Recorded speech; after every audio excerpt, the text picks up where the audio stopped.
हुजूर, हम आपसे हाथ जोड़ते हैं कि आप मुझे मुख्यमंत्री नीतीश कुमार से मिलवा दीजिए, इसलिए कि आप भी इसी आयोग के द्वारा ली गई परीक्षा के बाद एसडीएम बने हैं। हमारा दर्द समझिए, हमारा दुख समझिए, इसलिए कि हम इस ठंड के मौसम में पिछले 10-12 दिनों से गर्दनी बाग में बैठे हुए हैं और हम मुख्यमंत्री नीतीश कुमार से मिलना चाहते हैं।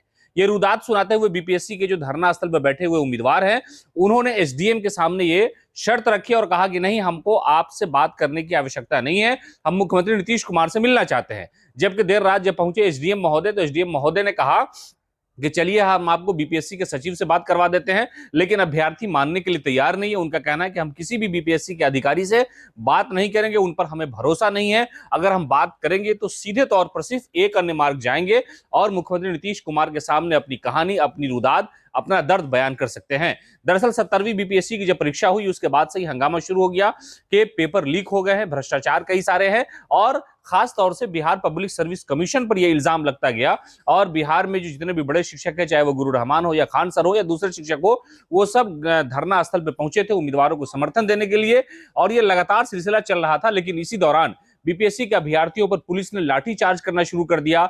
कई ऐसी तस्वीरें आई जहां पर उसे पीटते हुए पटना पुलिस नजर आई। इसको लेकर के आक्रोशित बच्चों ने और जोर से इस आंदोलन को आगे बढ़ाने का प्रयास किया और लगातार वो प्रदर्शन कर रहे हैं और उनका कहना है कि नहीं, सरकार को हमारी बात माननी होगी, इसलिए कि ये धांधली हुई है। इससे पहले भी बीपीएससी पर कई तरह के इल्जाम लगे हैं और कई बार छात्र नेताओं के साथ साथ जो है शिक्षकों के साथ बीपीएससी के अधिकारियों की मीटिंग हुई और नॉर्मलाइजेशन को लेकर के हंगामा हुआ था। लेकिन अब जो है वो परीक्षा रद्द करने की मांग को लेकर के पिछले 2 हफ्ते से गर्दनी बाग में पूरे बिहार से आए हुए अभ्यर्थी बैठे हुए हैं और उनका कहना है कि बिहार सरकार को यह बात सुननी होगी। मुख्यमंत्री नीतीश कुमार तक शायद हमारी जो बात है वो पहुंच नहीं रही है, इसलिए हम चाहते हैं कि मुख्यमंत्री नीतीश कुमार के सामने ही जाकर के बातचीत करें, उन्हें समझाएं, उन्हें बताएं।